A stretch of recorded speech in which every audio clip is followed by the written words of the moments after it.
안녕하세요. 동의보감 한의사입니다. 네.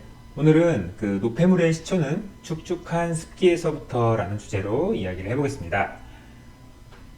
몇 주 전에 제가 장마철 습기 관리에 대해서 내용을 얘기했는데요.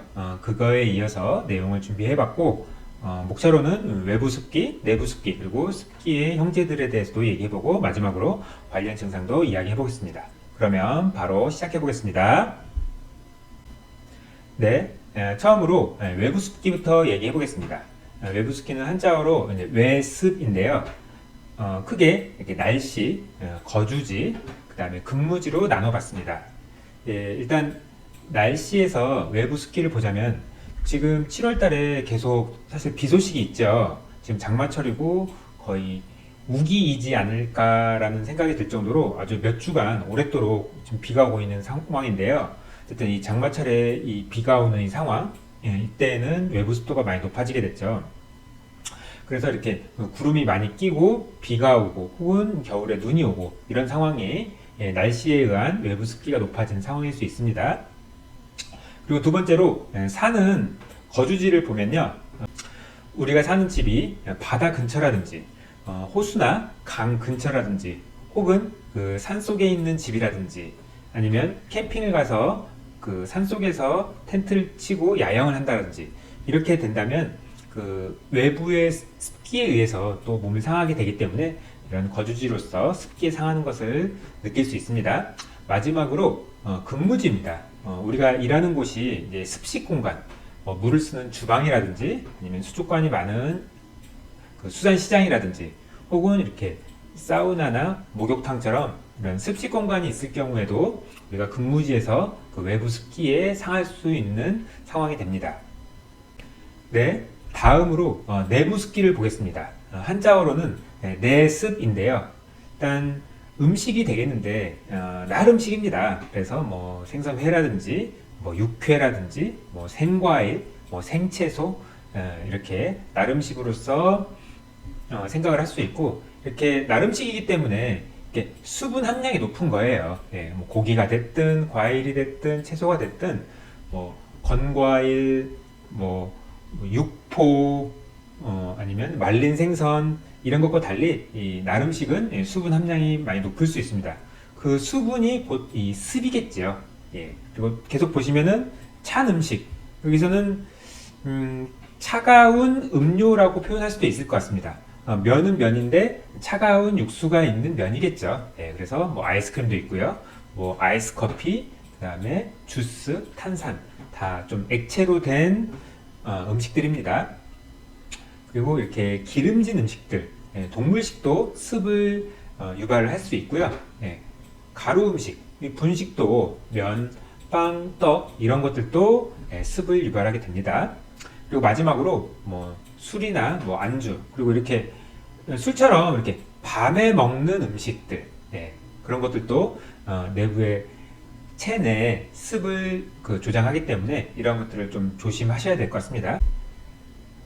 네. 그러면 이 습기 외에도 우리 한의학에서는 다른 습기와 다른 그 육음이라고 해서 6가지의 그 음란한 사기들이라는 표현이 있습니다. 그래서 이 네 번째로 이 축축한 습기 말고도 뭐 바람을 의미하는 풍, 그 다음에 추위를 의미하는 한, 그 다음에 무더위를 의미하는 서, 그 다음에 건조를 의미하는 조, 그 다음에 내부 열기를 의미하는 화가 있습니다. 그래서 간단히만 설명을 드리자면 이 바람을 의미하는 풍 같은 경우는 우리가 가을이나 겨울에 차가운 외부 바람을 풍한이라고 표현을 합니다. 차가운 찬바람이죠.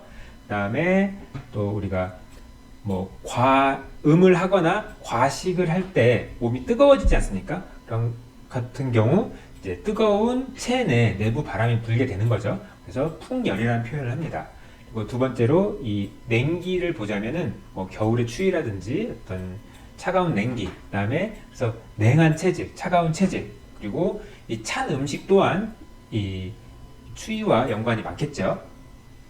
그리고 이 세 번째, 이 무더위 서와 그다음에 마지막에 있는 내부 열기에 있는 이 화는 좀 비교할 수 있습니다.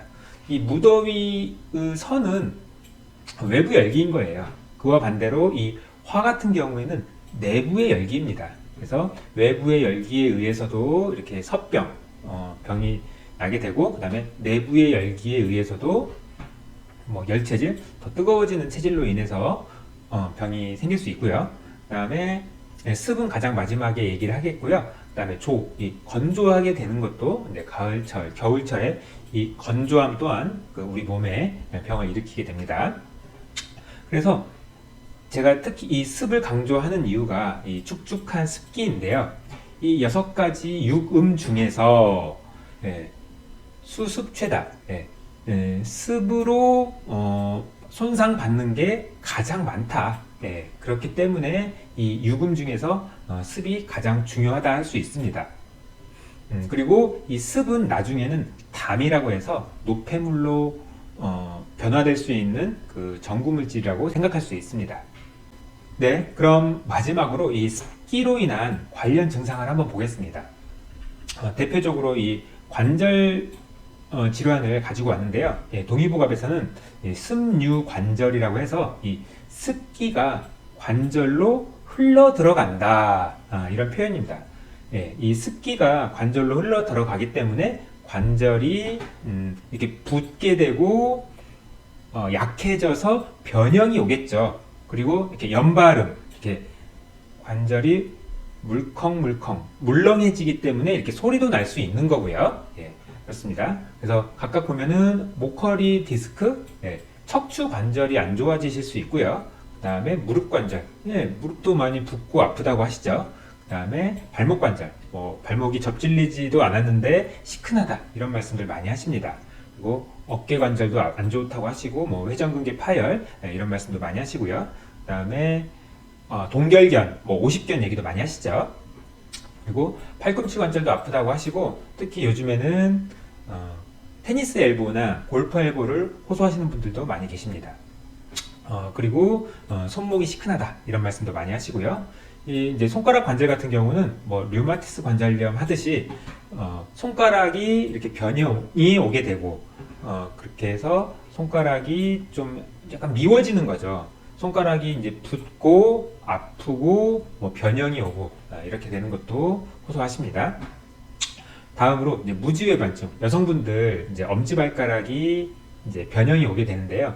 이런 것도 관절 변형으로 이해할 수 있고요. 그래서 이렇게 관절 질환들도 이 습과 연관이 많다. 노폐물, 습기, 그런 것들이 관절 건강에 매우 중요합니다. 네, 오늘 내용은 여기까지고요. 내용이 좋으셨다면 좋아요와 구독 버튼 부탁드립니다. 감사합니다.